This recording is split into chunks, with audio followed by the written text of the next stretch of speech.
आप मेरे को कोई संतान तो हुआ ही नहीं। आप जाने लगे।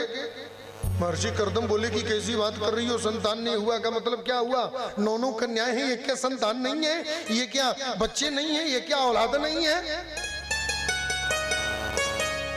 माता देवहूति बोली कि वो सब तो ठीक है, लेकिन आखिर फिर भी बेटा तो बेटा ही होता है, जीवन में बेटा नहीं है तो फिर कोई मतलब ही नहीं है। महर्षि कर्दम बोले कि देवी, जीवन में इस मन की भ्रांति को मिटाओ। संसार में जो कार्य स्त्रियां कर सकती हैं ना, संसार में वो कार्य कभी पुरुष नहीं कर सकते हैं। प्रेम से बोलो जय श्री कृष्ण। हम लोग बनारसी हैं साहब, बिना प्रमाण का तो कोई बात कहना ही नहीं चाहते। आपको ऐसे 100 प्रमाण दे दूंगा जो इस दुनिया में स्त्रियों ने किया है वो पुरुषों ने नहीं कर पाया है। ऐसा क्या स्त्रियों ने किया है जो पुरुष लोग नहीं कर पाए हैं? बड़ी सुंदर पद है, भारतीय नारियों को समर्पित है। मैं 1-2 बार सुना देता हूं, फिर कथा आगे बढ़ेगी। कि एक बार नारी ही त्रिदेव को बना के शिशु पतिव्रत पालने में उनको झूलाती है। आज तक ऐसा दुनिया में कोनो पुरुष हुआ जो ब्रह्मा विष्णु महेश को बेटा बना करके और अपने आंगन में झूलना झुलाया हो? नहीं हुआ ना। लेकिन भारत में ऐसी स्त्रियां हुई हैं जो त्रिदेव को बच्चा बना करके अपने गोद में खिलाई हैं। प्यार से बोलो जय श्री कृष्ण। और एक बार नारी ही यमराज के लागे पाछ मृतक निज पति को जीवित कर लाती है। माता सत्यवती, आप संसार में एक ऐसी घटना नहीं बता सकते कि पत्नी मर गई तो पति देव चले गए यमराज के पास जाकर के बोले कि पत्नी को छोड़ो, मेरे को ले जाना है। लेकिन भारत में ऐसी स्त्रियां हुई हैं साहब जो पति के मरने के बाद यमपुरी से जाकर के अपने पति को छुड़ा करके लाई हैं। प्रेम से बोलो। और एक बार नारी निज पति के प्रतिज्ञा हेतु काशी के बाजार में सहस्र बिक जाती है। संसार में आपके पास कोई ऐसा इतिहास है कि अपने पत्नी के लिए कोई पति मार्केट में बिक गया हो? पत्नी सामान खरीद ली है, पैसा कम पड़ गया तो हमको रख लो दुकानदार साहब, हमारी पत्नी को जाने दो। ऐसा कोई नहीं मिलेगा। अरे कहा है कि झूठे के ले लूंगा फालतू, एटीएम में पैसे नहीं रखा, साड़ी छूट जाए, पति न छुटी है। लेकिन अपने पति की आदर्श को स्थापित करने के लिए इस देश में स्त्रियों को भरे चौराहे पर बिकते हुए देखा है दुनिया ने साहब।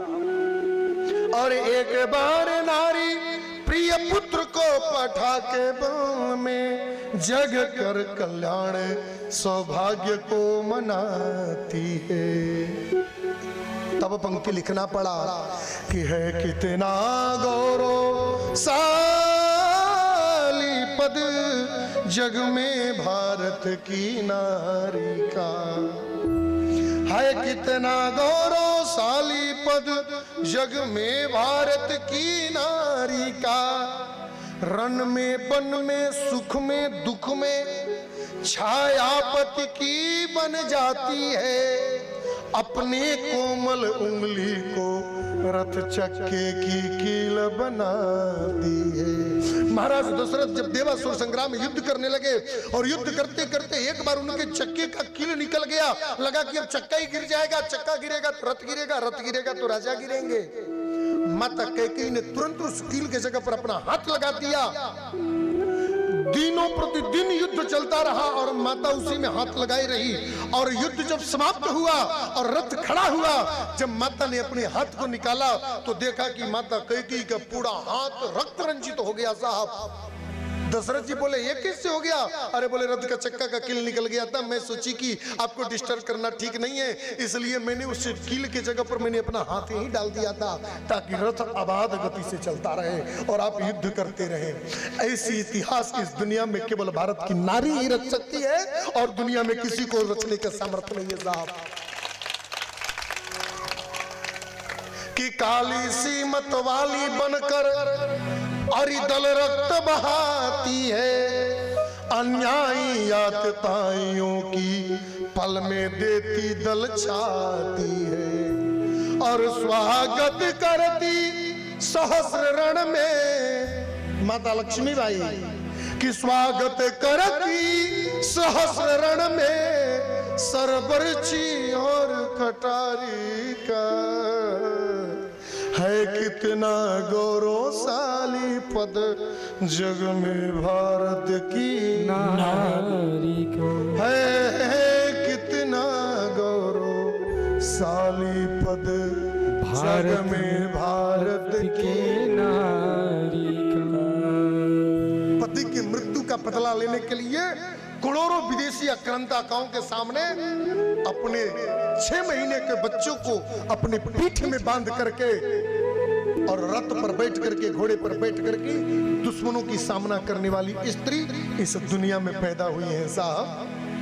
इनके उज्जवल तप के आगे झुक जाया करता इंद्रासन, मिट जाता है पृथ्वी पर से अन्यायी क्रूर कुटिल शासन।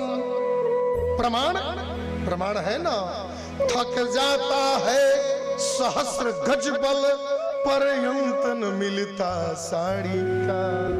है कितना गौरवशाली पद जग में भारत की नारी का। संसार में पुरुष लोग वे इतिहास खड़ा नहीं कर पाए जो इस दुनिया में स्त्रियों ने इतिहास खड़ा किया है साहब। प्रेम से बोलिए भक्त वत्सल भगवान की जय हो। महर्षि कर्दम बोले कहना क्या चाह रही हो? महर्षि माता देवहूति बोली हमको नारद